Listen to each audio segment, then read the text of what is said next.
les 14 besoins fondamentaux de Virginia Anderson.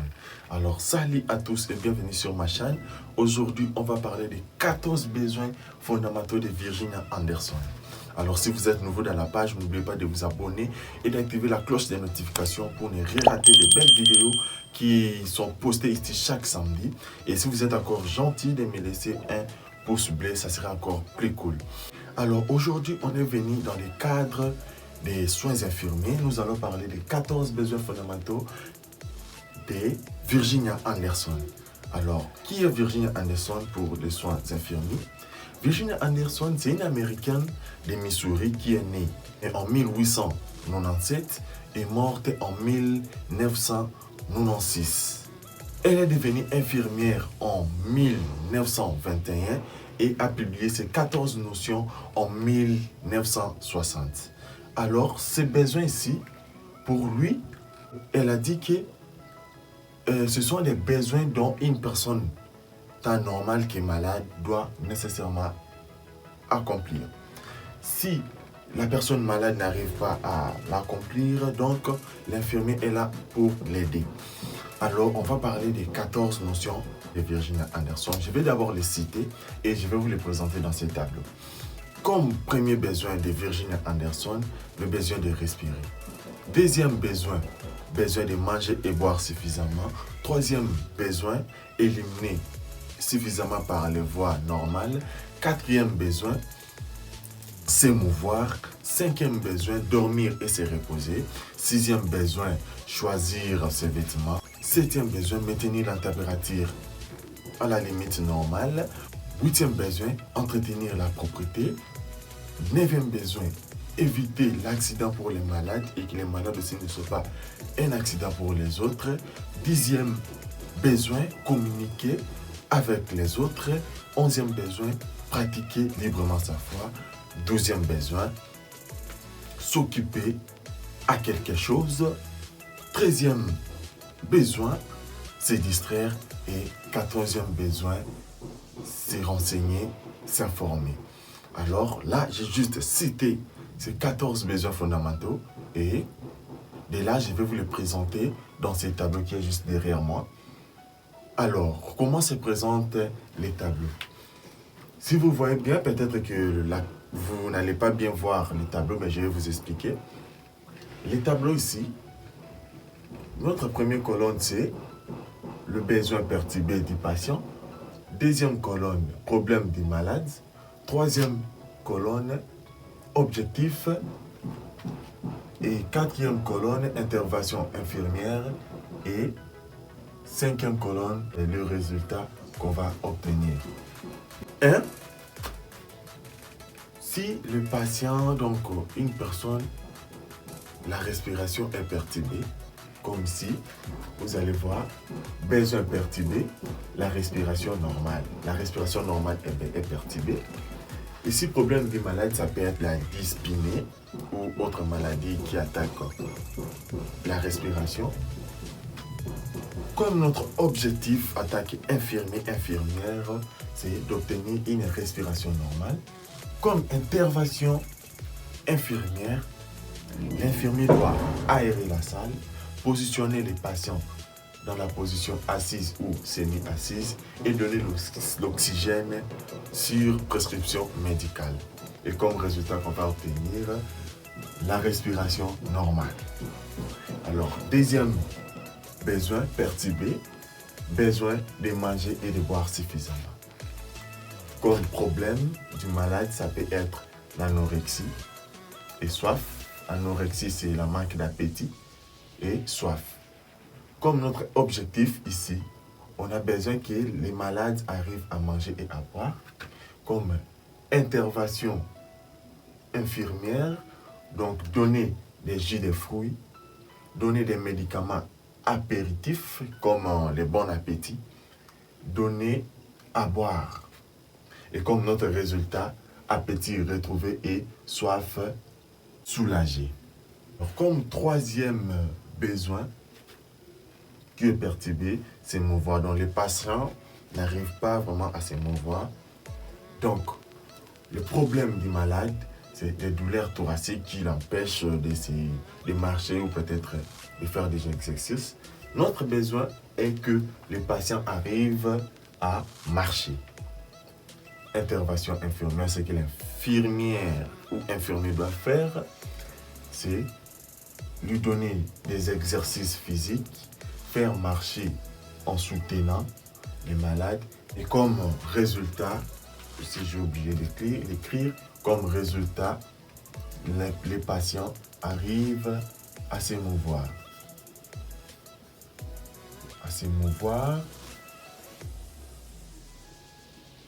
Mouvoir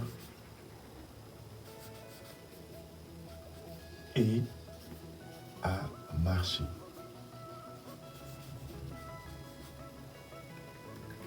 Bien, quatrième besoin perturbé, ici nous avons les patients n'arrivent pas à dormir et à se reposer. Ça peut être comme problème l'insomnie. Et notre objectif, c'est que le patient arrive à dormir et comme intervention infirmière, donner des tranquillisants ou somnifères sous prescription médicale toujours, comme un Valium ou phénobarbital pour lui permettre de dormir et comme résultat, sommeil retrouvé. Cinquième besoin perturbé, c'est de maintenir la température. Ça peut être que le patient fait un peu de la fièvre. Donc, notre objectif, c'est d'abaisser la température à la limite normale.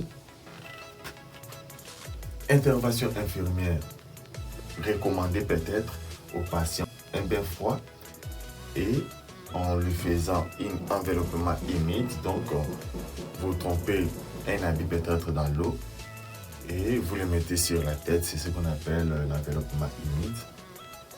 Et comme résultat, la température baisse à la normale. Et ici, dans l'intervention infirmière, on a encore donné un antipyrétique pour baisser la température. Comme sixième besoin perturbé, hygiène corporelle.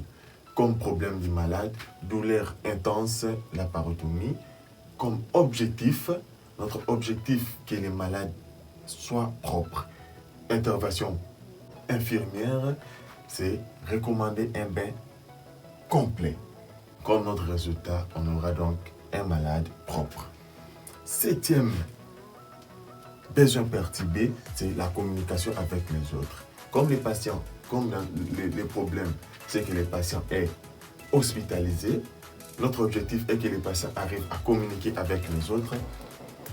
Et intervention infirmière, c'est intéresser les malades à causer, à parler avec les autres. Comme résultat, la communication retrouvée. Huitième besoin perturbé, c'est que les patients pratiquent sa foi. Comme il est hospitalisé, il ne va pas dans l'église, mais il doit pratiquer librement sa foi. Comme notre objectif, c'est que le patient arrive à pratiquer sa foi. Comme intervention infirmière, inviter son pasteur pour la prière, encourager à prier seul, à lire la Bible. Comme résultat, réconfort spirituel obtenu. Neuvième besoin perturbé, c'est de se distraire. Comme problème, les patients hospitalisés, ils n'arrivent pas à se distraire. Alors, notre objectif est d'arriver de faire quelque chose et que les patients arrivent à faire quelque chose, donc se distraire, comme intervention infirmière, lui donner des documents pour la lecture, peut-être, et mettre une télévision pour se distraire. Alors, le résultat ici, c'est la distraction aussi retrouvée.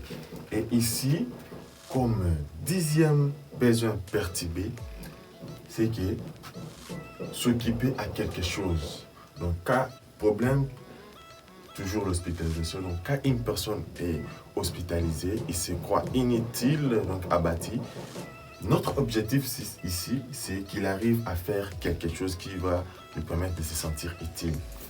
Intervention infirmière, c'est de l'occuper à des petits travaux selon son état de santé. Et comme résultat, on va obtenir le malade s'occupe à faire quelque chose. Comme 11e et dernier besoin, et apprendre. Le besoin d'apprendre est perturbé. Alors, le patient doit apprendre quelque chose. Comme problème, toujours l'hospitalisation. Notre objectif est que le patient arrive à apprendre quelque chose. Comme intervention infirmière, donc l'infirmière doit lui présenter les livres à lire, l'informer par les journaux par exemple, la radio ou la télévision. Comme résultat, le patient sera informé et aura des informations et il va apprendre quelque chose. Alors, c'était là un peu les 14 besoins fondamentaux de Virginia Anderson et avec une explication claire que je vous ai présentée ici dans ce tableau. Alors, je dis et on se retrouve dans les prochaines vidéos. N'oubliez pas de liker la vidéo. Ciao.